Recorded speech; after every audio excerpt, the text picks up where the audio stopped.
नमस्कार, स्वागत है आपका भारत समाचार में। आपके साथ मैं हूं स्वाति श्रीवास्तव। शुरुआत करते हैं एक बड़ी खबर के साथ, और खबर आपको बता रहे हैं झांसी से, जहां पर एक पिता ने बहुत ही खौफनाक वारदात को अंजाम दिया है। एक पिता ने अपने ही 4 मासूमों को मौत के घाट उतार दिया है। 4 बच्चों की हत्या करके पिता ने खुद मौत को गले लगा लिया। पारिवारिक कलह बताई जा रही है इसके पीछे।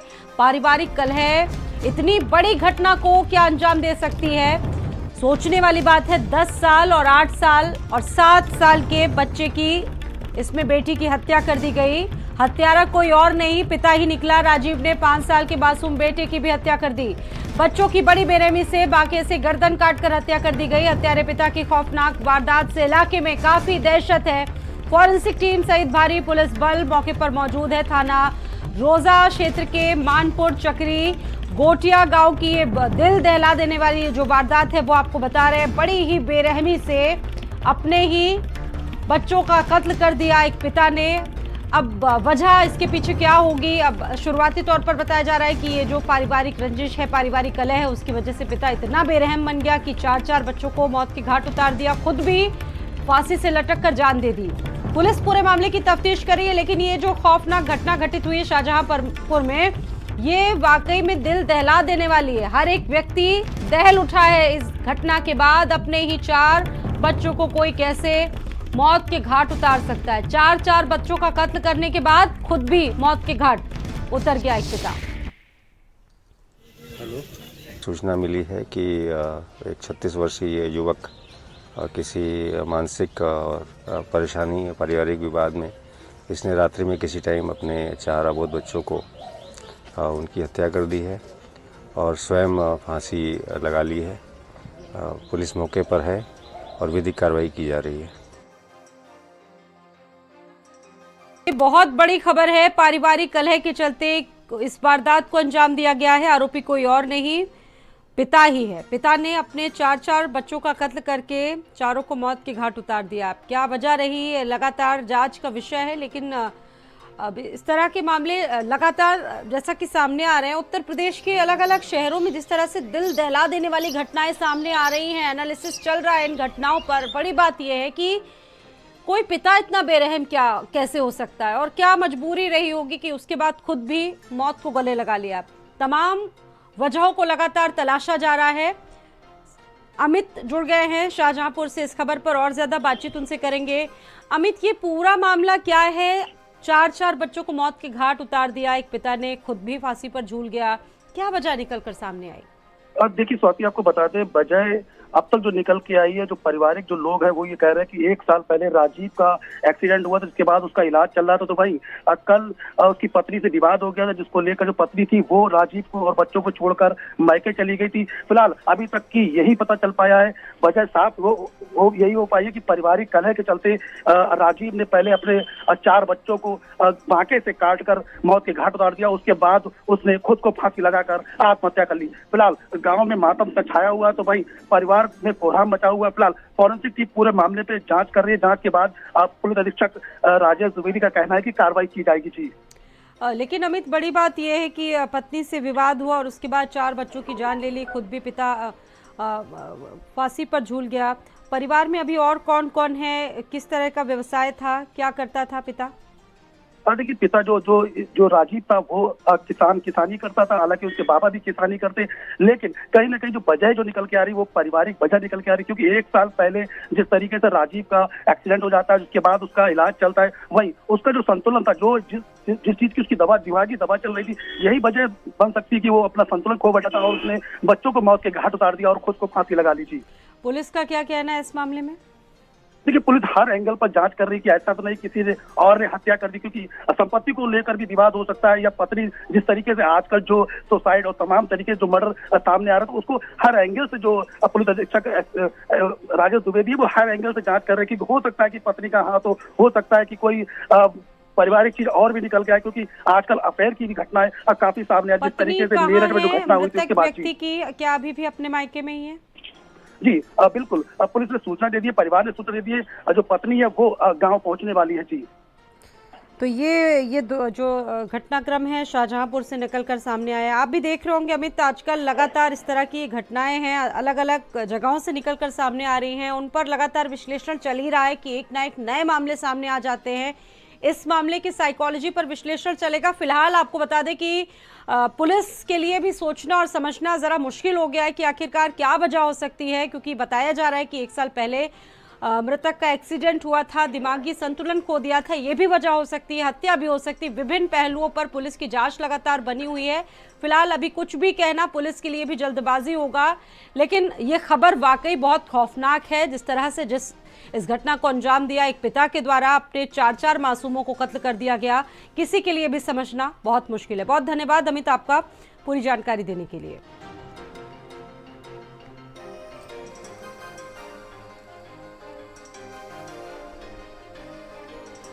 लखनऊ में लोक भवन में नियुक्ति पत्र वितरण कार्यक्रम में सीएम योगी आदित्यनाथ पहुंच चुके हैं। बड़ी अपडेट है, लोक भवन में चिकित्सा अधिकारियों और रीडर प्रवक्ताओं को नियुक्ति पत्र दे रहे हैं। नियुक्ति पत्र पाने वाले लोग भी बेहद उत्साहित हैं, खुश हैं और कहा है कि ये प्रक्रिया बहुत ही निष्पक्ष रही। हम योगी सरकार को धन्यवाद देते हैं, हमें रोजगार मिला, हमें रोजगार मिल रहा है, हमारे घर वाले बहुत खुश हैं। यूपी SSSC के अभ्यर्थियों को मुख्यमंत्री योगी आदित्यनाथ आज रोजगार देंगे, तो निश्चित तौर पर सभी के लिए ये बड़ा ही सुखद पल है, क्योंकि सुखद पल की प्रतीक्षा काफ़ी दिनों से चल रही थी और ये जो मिशन था सरकार का रोजगार के लिए, ये भी काफ़ी सकारात्मक रहा है और सकारात्मक पहलू की तरफ आगे बढ़ रहा है।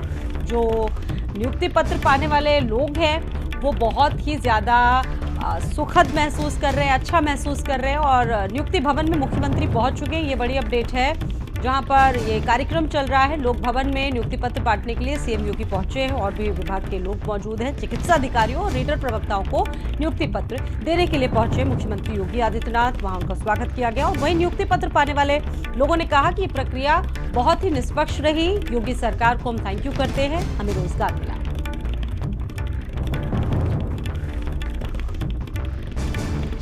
लोक भवन में मुख्यमंत्री योगी आदित्यनाथ पहुंच चुके हैं और ये तस्वीरें आपके सामने हैं। लोक भवन में नियुक्ति पत्र वितरण कार्यक्रम है, जिसमें आज चिकित्सा अधिकारियों और रीडर प्रवक्ताओं को नियुक्ति पत्र बांटना है मुख्यमंत्री योगी आदित्यनाथ को। उत्तर प्रदेश अधीनस्थ सेवा चयन आयोग द्वारा निष्पक्ष पारदर्शी प्रक्रिया के अंतर्गत 243 से ज्यादा लोगों को आज नियुक्ति पत्र वितरण किया जाएगा। मुख्यमंत्री योगी आदित्यनाथ भी मौजूद रहेंगे और उत्तर प्रदेश सरकार में मंत्री हैं दयाशंकर मिश्र दयालु। आपके विभाग के तमाम लोगों को आज नियुक्ति पत्र वितरण किया जा रहा है। एक बड़ा अवसर है, प्रक्रिया निष्पक्ष रही।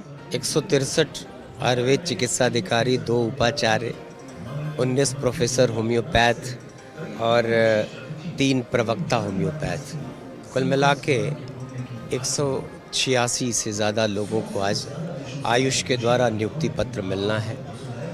ये आयुष की बढ़ती हुई ताकत, आयुष का बढ़ता हुआ लोगों के बीच जो जन जन में लोकप्रिय हो रही इस विधा को हम बधाई देना चाहते हैं उत्तर प्रदेश के यशस्वी मुख्यमंत्री जी को और इस देश के यशस्वी प्रधानमंत्री परम आदरणीय नरेंद्र मोदी जी को, जिनके प्रयासों से, जिनकी प्रेरणा से आज देश ही नहीं उत्तर प्रदेश में जिस तरीके से आयुष का प्रचार प्रसार बढ़ा है, जन जन में आयुष को लोगों ने अपनाया है, तो नित्य नए अस्पताल, नित्य नए नियुक्तियाँ हमको मिलती जा रही हैं। तो हम अधीनस्थ चयन आयोग और लोक सेवा आयोग के द्वारा जो चयनित अभ्यर्थी हैं उनको बहुत बधाई और शुभकामना देता हूँ।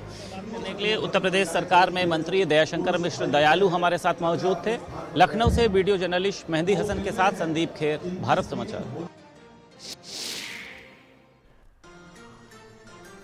तो जो नियुक्ति पत्र पाने वाले जो लोग हैं वो भी बहुत उत्साहित नजर आ रहे हैं और बड़ी अपडेट ये है कि मुख्यमंत्री योगी आदित्यनाथ वहां पर पहुंच चुके हैं। उत्तर प्रदेश की योगी सरकार में मिशन रोजगार तेजी से चल रहा है और इसी क्रम में आज लोक भवन में एक कार्यक्रम आयोजित किया जा रहा है। मेरे पीछे की तस्वीरों में आप देख सकते हैं कि तमाम जो यहाँ पर युवा हैं वो पहुंचे हैं। उनके हाथों में नियुक्ति पत्र है, या ये कहा जा सकता है कि उनके भविष्य को तय करने वाला पत्र है। एक बड़ी मेहनत के बाद ही ये नियुक्ति पत्र जो है वो इन सबको हासिल होता है और उत्तर प्रदेश अधीनस्थ सेवा चयन आयोग द्वारा ये जो प्रक्रिया थी निष्पक्ष, बताया जाता है कि निष्पक्ष और पारदर्शी प्रक्रिया के तहत इन लोगों को नियुक्ति पत्र जो है वो दिया जा रहा है। इसमें जो है लड़कियां भी शामिल हैं, लड़के भी शामिल हैं, तमाम लोग हैं। ये बताइए सबसे पहले आप क्या नाम है? आप प्रियंका कटियार। कहाँ से हैं प्रियंका? कानपुर नगर। नियुक्ति पत्र मिल रहा है, खुश हैं आप? जी जी बिल्कुल। प्रक्रिया के लिए क्या कहना चाहेंगी आप? जी प्रक्रिया बिल्कुल निष्पक्ष हुई है, पारदर्शी थी और कोई मतलब काफ़ी अच्छी थी प्रक्रिया। अच्छा, आप कहाँ से आई हैं? कानपुर मंडल। कानपुर से आप भी आई हैं। अच्छा, कानपुर के लोग ज़्यादा हैं। तो अच्छा, क्या कहना चाहेंगी इस प्रक्रिया के लिए? निष्पक्ष रही, पारदर्शी रही? निष्पक्ष ही रही है, निष्पक्ष है। खुश हैं आप? घर वाले खुश हैं आपके? हाँ सर जो आप क्या कहेंगे मैम?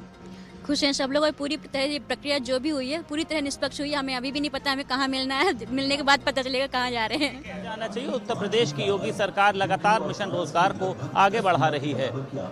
लखनऊ से वीडियो जर्नलिस्ट मेहदी हसन के साथ संदीप खेर, भारत समाचार। तो मुख्यमंत्री योगी आदित्यनाथ पहुंच चुके हैं और बड़ी बात यह है कि मिशन रोजगार के प्रति जो नजरिया है योगी सरकार का, पिछले 8 सालों की बात करें तो ये जो विकास उत्सव है वो मनाया जा रहा है 8 साल की उपलब्धियों को लेकर। और एक बड़ी उपलब्धि ये भी सरकार की रही कि रोजगार के प्रति जो सरकार का रवैया है वो सकारात्मक रहा है। अलग अलग सेक्टर्स में, अलग अलग क्षेत्रों में रोजगार पाने वालों की कमी भी नहीं है। आपने देखा होगा विभिन्न मंचों से तस्वीरें निकल कर आती है, जब मुख्यमंत्री योगी आदित्यनाथ पहुंचते हैं, लोगों को नियुक्ति पत्र बांटते हैं तो लोगों के चेहरे खुलते हैं। और आज का दिन भी बहुत महत्वपूर्ण इसलिए है कि चिकित्सा रीडर्स को ये जो नियुक्ति पत्र है वो खुद मुख्यमंत्री के हाथों मिलने जा रहा है। और जो नियुक्ति पत्र पाने वाले लोग हैं उनका कहना है कि जो पूरा प्रोसेस है वो बड़ा ही ट्रांसपेरेंट रहा है, उन तमाम लोगों के लिए बड़ा ही निष्पक्ष रहा है और सरकार ने इसमें कोई भी भेदभाव नहीं किया है। देखिए आप, बड़ी संख्या में लोग पहुंचे हैं। बढ़ते आगे, प्रतापगढ़ में खेत में युवक का शव मिला है। लाश मिलने पर गांव में सनसनी फैल गई। पुलिस पहुंची है, जांच पड़ताल जारी है। जेठपारा थाने के कानूपुर गांव का ये मामला है। खेत में युवक का शव मिलने से हड़कंप। प्रतापगढ़ से बड़ी खबर है, शव मिलने से गांव में सनसनी फैल गई है। पुलिस पूरे मामले की तफ्तीश कर रही है। खबर ये प्रतापगढ़ से है, खेत में युवक का शव मिलने से हड़कंप। जेठपारा थाना क्षेत्र के कानूपुर गांव का ये मामला है। सुधीर जुड़ गए हैं इस खबर पर। सुधीर, क्या ये मामला है? शव किसका है, कुछ पता चल पाया है क्या? इस वक्त ही आपको बता दें, पूरा मामला ये जेठवाड़ा थाना कानूपुर नगरिया गांव का है, जहां बताया जा रहा है कि ये 30 वर्षीय नागेंद्र सरोज जो कि देर रात खाकर सोया हुआ था और आज सुबह उसकी लाश मिली। गांव में जब लाश मिली तो हड़कंप मच गया। सूचना पुलिस को दी गई। जेठवाड़ा के एसओ सैयद सदर भी मौके पर पहुंचे, फॉरेंसिक टीम भी मौके पर पहुंची, जांच की जा रही है। हालांकि पुलिस का कहना है कि अभी कोई तहरीर नहीं मिली है, परिजन आरोप नहीं लगा रहे। शव को पोस्टमार्टम के लिए भेज दिया गया है। जो भी तहरीर मिलेगी उसी आधार पर कार्रवाई की जाएगी। धन्यवाद सुधीर आपका जानकारी देने के लिए। खेत में युवक का शव मिला है, अब इसके पीछे क्या वजह रही पुलिस के लिए जांच का विषय है। पुलिस पूरे मामले की पड़ताल में जुटी है।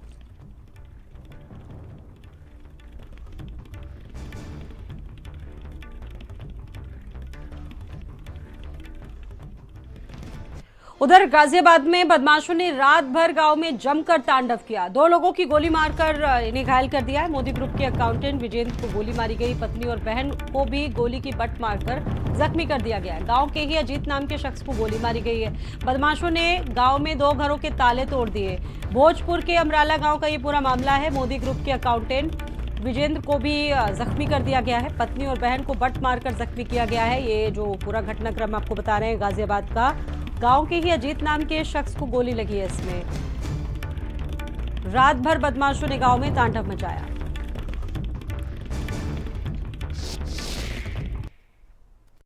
इतने जो है पीछे से 3 लोग आए, उन्होंने टॉर्च दिखाई तो मेरे भाई ने सोनू ने पीछे मुड़ के देखा। जैसे ही वो मुड़ा उन्होंने तुरंत उसको गोली मारी। हम कहने लगे भैया क्या चाहिए आपको, कुछ चाहिए, चीज भी चाहिए, कुछ जो भी कुछ चाहिए, ज्वेलरी वगैरह ले लो। कह रहे नहीं तुम्हारे नाम की सुपारी है, तुमको ना मारने का वो मिला है। 25 लाख की सुपारी दिया, पता नहीं किसी विक्रम का नाम ले रहे थे। अब भाई इनका फोटो खींच के भेज दो। फोटो खींचे के भाई हाँ यही है वो आदमी के, तुम्हारे नाम की सुपारी है कि तुम्हारे पास आज इतनी ज्वेलरी है। भाई के पास देखा उन्होंने कैश देखा कि तुम्हारे पास 10 लाख रुपए का कैश है। मगर भैया हम तो सिंपल घूमने के लिए आए, हमारे पास कुछ नहीं है। उन्होंने कहा इन्हें छोड़ दो, इन दोनों को गोली मार दो। उसको गोली मारने को तैयार थे भाई को। उनसे बहुत ज़्यादा रिक्वेस्ट करी कि तुम गांव में किसी से नहीं कहोगे, क्या बताओगे गांव में जाकर जब तुमसे सब पूछेंगे क्या हुआ। तो कह रही ये बोलना कि भाई नील गाय आई थी उसने चोट कर दिया। और वैसे भी बहुत मारा, जैसे थप्पड़ मारते हैं वो भी बहुत मारे। और ये उसका वो मारा जो बोलता है उनके पास। हाँ, उसने ऐसे भाई ने ऐसे पकड़ लेके ना उसने दबा लिया, फिर मुझे मेरे भाई को साथ लिटा लिया, तो मैंने ना अपना दुपट्टा उसको ऐसे करके दबा लिया। हाँ, हम वहाँ से चले घूम के आ रहे थे, तो जैसे ही तो हमारे पीछे से एकदम से पता नहीं, हमें तो वहाँ से आए, उन्होंने पीछे से जैसे टॉर्च मारी है, उन्होंने जैसे पीछे से देखा तो एकदम उन्होंने कुछ नहीं बोला, बस सीधा उनको गोली मारी। और दीदी जैसे चिल्ला के गांव की साइड भागने लगी, मैं वहीं पे बैठ गई। उन्होंने दीदी को पकड़ के मारा और मुझे सर में मारा, मैं वहीं पे बैठी रही। फिर हमें खींच के लेके गए और कहाँ ले गए? सामने ही चक्रोड थी, इनका खेत था, वहाँ पे लेके गए। ले जाके वहाँ पे उनको लिटा दिया और कहने लगे कि मतलब तुम तीनों को मतलब मारने की सुपारी दी गई है। औरैया में पोस्टमार्टम रिपोर्ट में दिलीप यादव की हत्या में बड़ा खुलासा हुआ है। बेरहमी से तड़पा कर की गई थी दिलीप यादव की हत्या। गर्दन से लेकर सिर तक 9 प्रहार किए गए, सिर में सटाकर गोली मारी गई। पत्नी प्रगति ने अपने ही पति की 15 दिन बाद, शादी के 15 दिन बाद हत्या करवा दी थी। बेरहमी से अपने पति की हत्या करवाई और गर्दन से लेकर सिर तक 9 प्रहार किए गए, सिर में सटाकर गोली मारी गई। बहुत ही तड़पा कर अपने पति को मौत के घाट उतारा है। अब पोस्टमार्टम रिपोर्ट आ गई है और ये बड़ी खबर, बहुत सनसनीखेज खबर थी ये। अब चूंकि पोस्टमार्टम रिपोर्ट आ गई है, उसमें घटना का खुलासा हो चुका है, पहले ही हो चुका है, और अब रिपोर्ट में भी ये बताया जा रहा है कि बहुत ही तड़पा कर दिलीप यादव की हत्या की गई थी। शादी के 15 दिन बाद ही पत्नी प्रगति ने अपने प्रेमी के साथ मिलकर अपने पति दिलीप यादव की हत्या करवा दी। बड़ी अपडेट है इस मामले को लेकर। बेरहमी से तड़पा कर की गई थी दिलीप यादव की हत्या। गर्दन से लेकर सिर तक 9 प्रहार किए गए थे, फिर सिर में सटाकर गोली मारी गई थी। हालांकि दोनों जो आरोपी हैं, चाहे पत्नी की बात की जाए या उसके प्रेमी की बात की जाए, दोनों अब सलाखों के पीछे हैं। पुलिस की तफ्तीश लेकिन अभी भी चल रही है और अब पोस्टमार्टम रिपोर्ट आ गई है, जिसमें दिलीप यादव की पोस्टमार्टम रिपोर्ट में जो खुलासा हुआ है ये वाकई में चौंका देने वाला है। गर्दन से लेकर सिर तक 9 प्रहार किए गए और फिर सिर में ही सटाकर गोली मारी गई है।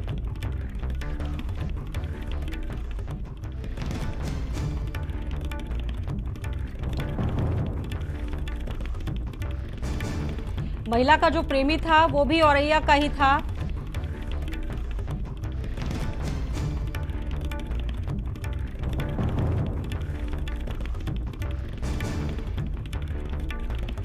वहीं नाबालिग किशोरी की दिन दहाड़े ललितपुर में हत्या का मामला सामने आया है। गांव के युवकों पर हत्या करने के आरोप लगे। दीवार फांदकर घर में घुसा था हत्यारोपी युवक। हत्यारोपियों को फांसी की सजा दी जाए, परिजनों का ये कहना है। बाढ़ थाना क्षेत्र के देवरान गांव का ये पूरा वाकया है। गांव के ही युवकों पर गंभीर आरोप लगे हैं और आरोपियों को सजा देने की, फांसी की मांग की गई है परिजनों की तरफ से। नाबालिग किशोरी की हत्या का मामला, खबर ये ललितपुर से सामने आई। जो आरोप लगा है वो गांव के ही युवकों पर लगा है। बताया जा रहा है कि ये बच्ची परीक्षा देकर अपने घर लौटी थी, उसी दौरान उसकी गांव के ही लोगों ने हत्या करवा दी।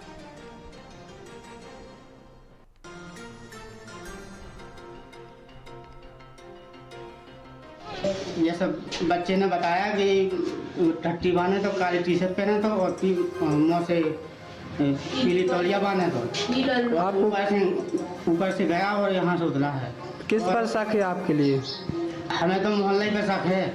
नाम बताओ। जिनकी टी शर्टें हैं काली, हाँ अंतु की काली टी शर्ट है और उसकी तौलिया भी पीली है। सोनू की भी है काली टी शर्ट और रंजीत की भी है। हमें तीनों पे शक है। हम मतलब किसी एक पर ही रख सकते हैं। तीनों पे शक है और तीनों की कार्रवाई की जाए। उधर नोएडा में विदेशी बैंक से ट्रेडिंग का लालच देकर बड़ी ठगी हुई है। शातिर ठगों ने महिला से 91 लाख रुपए ठग लिए। शेयर ट्रेडिंग में निवेश कर मोटे मुनाफे का लालच दिया गया। यूके के बार्कलेज बैंक संग ट्रेडिंग में निवेश का झांसा दिया गया। पीड़ितों को सेक्टर 78 की सोसाइटी की महिला ने पुलिस से इस मामले की शिकायत की। जब शुरुआत में फायदा हुआ तो महिला ने बड़ी रकम लगा दी। ठगों ने 12 खातों में 19 बार रकम ट्रांसफर तक करवाई। पीड़ित महिला ने साइबर क्राइम थाने में मुकदमा दर्ज करवाया है। साइबर क्राइम टीम ने अब तक 12 खातों की जांच करने में जो पड़ताल है वो शुरू कर दी है।